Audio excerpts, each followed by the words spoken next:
Et puis, il y a le cas particulier, c'est la salle de bain. La salle de bain, on a un volume 1, un volume 2, un volume 3, et un volume 3, et un volume 3. Alors j'explique tout ça. On a le volume 1, c'est le volume de la baignoire ou de la douche. D'accord, donc à l'aplomb. On monte, voilà, jusqu'à une hauteur, depuis le bac, ou depuis le fond de la baignoire, jusqu'à une hauteur de 2,25 m. Ça, c'est le volume 1. Au-delà du volume 1, donc dans le volume 1, interdiction de mettre d'appareillage électrique. À part de mettre, si tu veux mettre un éclairage, qui est dans le volume 1, donc, alors tu ne vas pas le mettre en hauteur à 1,80 m, mais tu le mets au plafond, et s'il fait que 2,15 m, eh bien, tu mets un éclairage avec un transfo, mais le transfo, lui, doit être sorti du volume 1. Il doit aller en volume 3. D'accord. D'accord. Au pire en volume 2, mais il faudrait qu'il soit isolé. Non, normalement, il est. Donc là, c'est une basse tension, c'est un 12 volts, avec un transfo séparé, donc tu n'as plus de risque d'électrocution, et tu as le droit d'être dans le volume 1.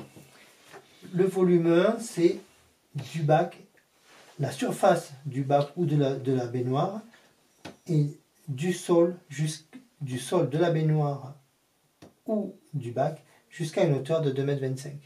Parce que la baignoire, elle peut être plus creuse, mais elle peut être aussi plus haute que le sol. C'est pour ça qu'on ne parle pas du sol, on parle de l'intérieur, ou de la baignoire, ou du receveur. Parce que le receveur, il peut être plus haut. Mais alors, s'il n'y a pas de receveur, c'est une douche à l'italienne. Si c'est une douche à l'italienne, ça fait receveur. Ça fait receveur. Ouais. Voilà. Et alors, si c'est une douche à l'italienne, c'est encore une autre réglementation. Là, on est, sur ce cas-là, on est sur une paroi fermée. Une porte. Là, tu as une porte. Voilà. Donc là, on a une porte, donc il n'y a pas de souci. On a le volume. Il y a une porte, je ne sais pas si elle sera, hein, parce que en fait, une porte, un rideau. C'est courbe, donc la douche, ça sera peut-être plutôt décalée par ici. Non, elle peut passer à 2 mètres. À 2 mètres, ta paroi, puisque la porte, elle fait 2 mètres. Elles ne font pas 2,50 m. Elles font pas 2,25 m. Oui, non, bah non. Voilà. Tout à fait, ouais. On a le volume, après le volume 1, on a le volume 2. Le volume 2, il correspond à 60 cm après le volume 1.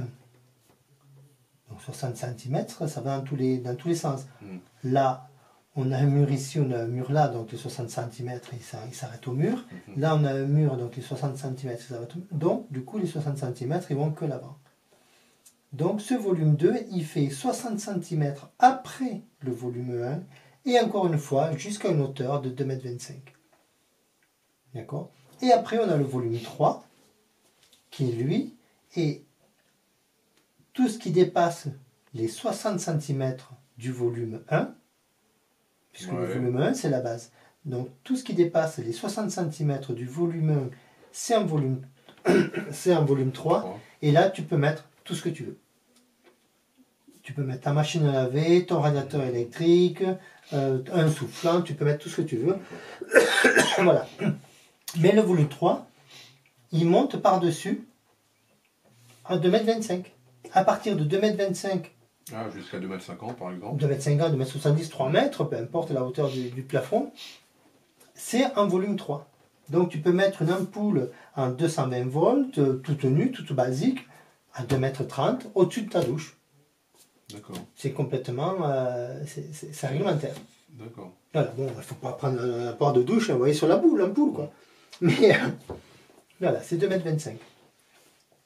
Ça, c'est la configuration qu'on a là. Donc là, on a les 60 qui sont ici, à peu de choses près. Donc du coup, on ne peut pas mettre un interrupteur là. Et on ne va pas le mettre côté,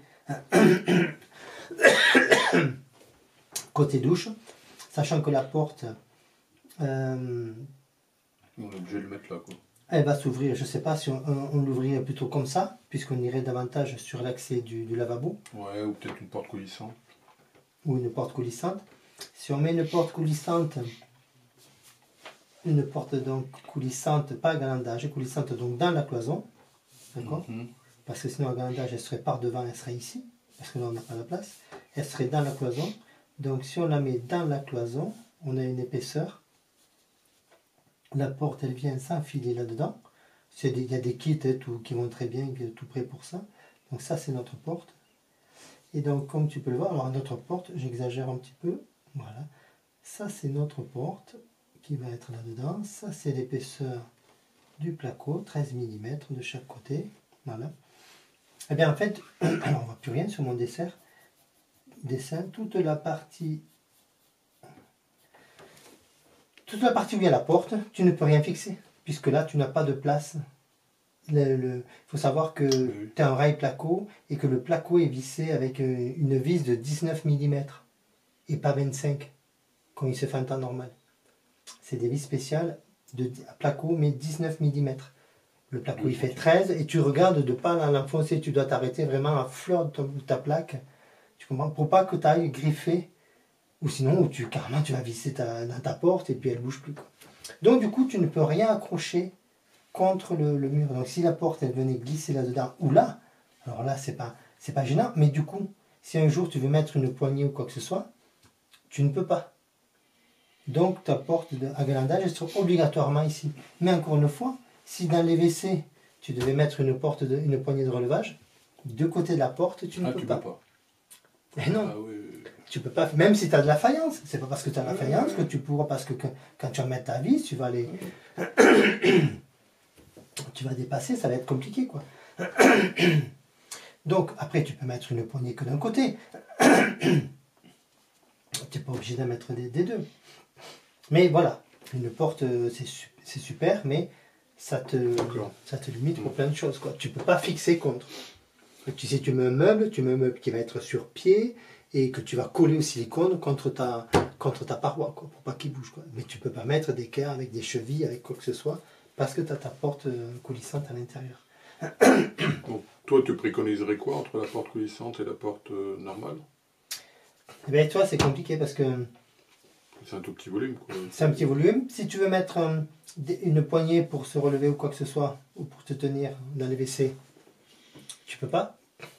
Si tu la mets là, c'est pareil. Si tu dois mettre un siège parce que la personne, elle a besoin de s'asseoir et si elle veut mettre un siège, eh ben, elle peut pas. Elle peut le mettre de ce côté. Tu me diras, elle peut très bien le mettre de ce côté. Hein. Ça, c'est à proscrire. D'accord. Je parle d'avis, pas d'utilisateur, hein, mais d'installateur et utilisateur. Ça, c'est une grille. Alors, c'est très beau, hein, ça fait une espèce de caniveau en fond de douche. J'avais vu ça chez des Néerlandais. C'est joli, hein, t'as une grande... mais le nettoyage, je ne te raconte pas. Le nettoyage du...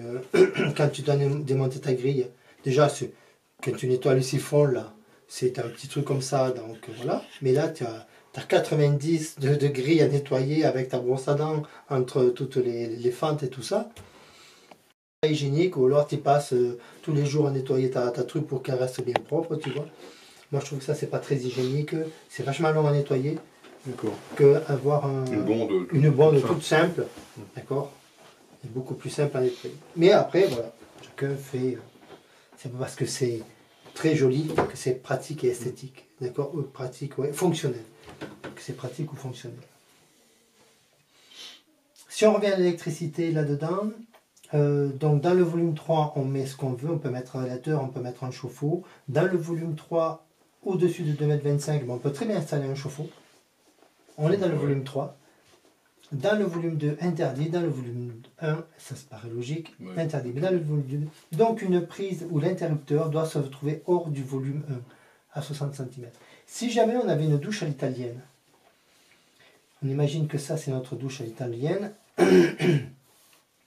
Voilà, là c'est ouvert. La réglementation est la même. On a le volume 1 dans toute la douche italienne, ici. On a toujours les 60 cm. On imagine que ça c'est une paroi.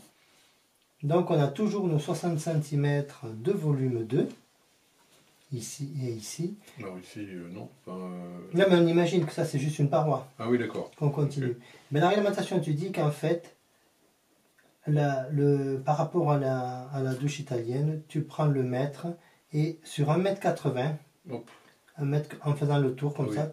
Voilà. Oui, tu m'avais dit. Ouais. Voilà, ça c'est le volume dans lequel Tu peux pas mettre de... tu peux rien mettre. D'accord? Au-delà du volume 2, quoi. D'accord? Ça te rentre un peu dans le volume 2, mais ça c'est... Voilà. Alors pourquoi prendre 1,80 m et comme si tu allais te trimballer avec ton pommeau de douche, tu vois, dans ta salle de bain et asperger partout? Bon, faut pas chercher à comprendre. C'est comme ça, c'est la réglementation. Et puis l'autre particularité, c'est que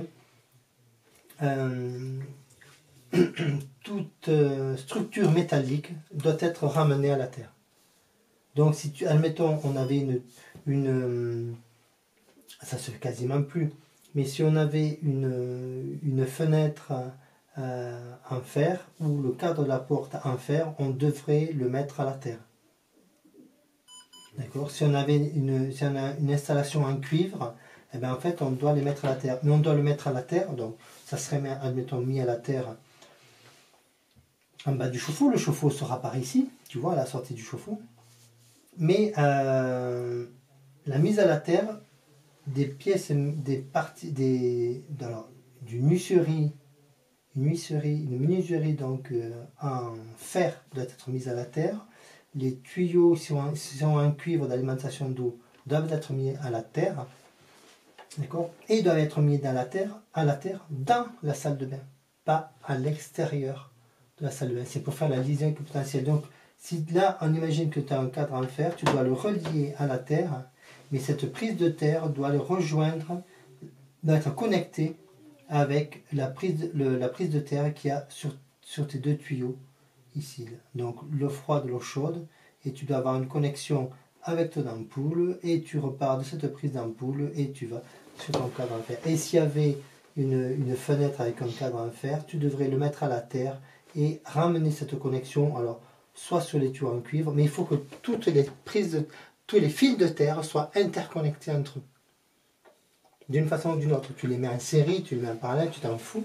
De là, ça peut aller là, de là, ça va là, et puis de là, ça va là. On s'en fout. Ou tous reviennent là, tu vois.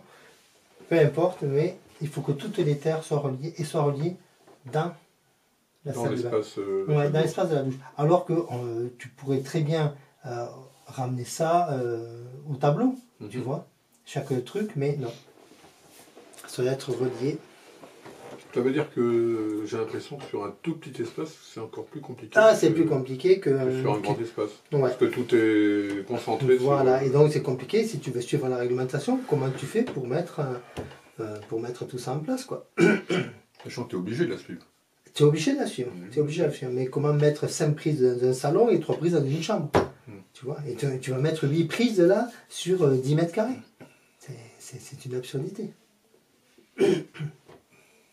Et tout ça, là, ce que tu viens de dire au niveau des prises et des points lumineux, c'est ramené au tableau. Enfin, c'est déjà dans ce qu'il y a au tableau. C'est dans les tableaux. Il n'y a pas de truc en plus. Non, non. Donc les toilettes, elles, c'est de toute façon dans le volume 3, donc il n'y a aucun souci. C'est pour ça que l'interrupteur, on la met ici. Comme la porte elle s'ouvre là, donc j'ai mis ici, mais j'aurais très bien pu mettre l'interrupteur de la salle de bain, on peut très bien le mettre ici. Ça gêne rien, on est dans le volume 3, on ne peut pas le mettre dans le volume 2, on ne va pas le mettre derrière la cloison de la douche, d'accord? Donc on va le mettre dans le volume 3, comme ça on est tranquille. Et au niveau des WC, ça reste rien. Par contre, la réglementation va te demander que la prise soit dans la salle de bain, hein, à 60 cm de la chute d'eau de ton lavabo. D'accord? Donc soit on l'éloigne, soit on la met plus haute. Maintenant, on ne va pas regarder 60 cm de la chute d'eau des WC. Ouais. D'accord? Mais par rapport à ça, c'est pareil, la réglementation te dit que tu n'as pas le droit de mettre une prise derrière ton évier ou derrière la plaque de cuisson. Ça paraît assez logique. Ouais, ça veut dire qu'il faut y penser avant, savoir où est-ce que tu mets ta plaque de cuisson. Là, tu peux mettre derrière, mais au-dessus, donc la lampe. Mais la lampe, elle est au-dessus, elle est à 80 au-dessus, tu vois, donc ça risque rien. Mais on n'a pas le droit de le mettre derrière l'évier. L'égouttoir ne compte pas. On peut très bien mettre la prise ici, même si c'est un égouttoir. Mais au niveau du volume de l'évier, tu ne dois pas mettre derrière, et derrière la plaque, tu ne dois pas mettre Mais ça paraît après assez logique aussi quand tu y réfléchis. Derrière l'évier, si tu as une projection d'eau, derrière dans ta prise, quoi. Et la cuisson, si tu veux la cramer, ta prise, tu la mets derrière la cuisson, quoi. Donc ça, c'est voilà, c'est une logique, mais voilà. Donc, qu'est-ce qu'il y a d'autre? Je crois qu'on a à peu près... Alors, c'est bien de mettre une prise extérieure, je pense que c'est... Oh ben ouais, ça sert tout le temps. Ça peut servir tout le temps. Ça peut servir. Et puis même, tu veux passer l'aspirateur à ta voiture, tu ouvres la porte et tu vas te brancher sur la cuisine. De même qu'un robinet. Un robinet extérieur, c'est... un robinet extérieur, oui, pour le jardin, pour tout. Même pour laver ta voiture, même pour X raisons, quoi. C'est toujours... On n'en met jamais assez. On dit qu'il faut faire 3 maisons pour être bien avec tout. D'accord. Et donc même moi, en ayant essayé de penser à tout, j'en ai oublié. J'en ai oublié, quoi. C'est après que j'ai dit merde, j'ai pas mis ça. Ah mince, j'ai pas mis ça.